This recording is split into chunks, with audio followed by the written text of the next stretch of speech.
Leadership story, Claudia Martinez. A few years back, I was hired as a coach to work with leadership and teams at Scotiabank.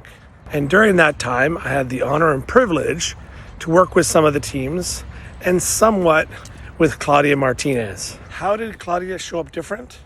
Well, many leaders would get really into the dirt. They would really get into the details. They would look at the lines of code. They would look at the tasks that the team members are doing, even though they might have been 3, 4, 5 steps away from the leader. Claudia was a vice president of a group. She had about 100 or so people underneath her, which included, senior directors and directors, managers, and so on. And she showed up differently. How did she show up? Well, she was one of those people that actually had an open door policy and had her door open. People were able to go and talk to her whenever she wanted.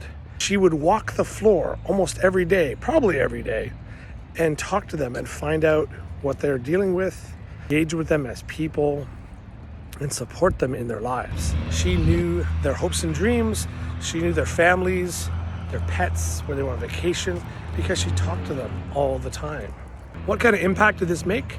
Well, her teams, amongst some of the other teams, would show up better. They were happier. They were more joyful. They delivered more often. The quality of their work was much higher. And a lot of this had to do with how she showed up as a leader.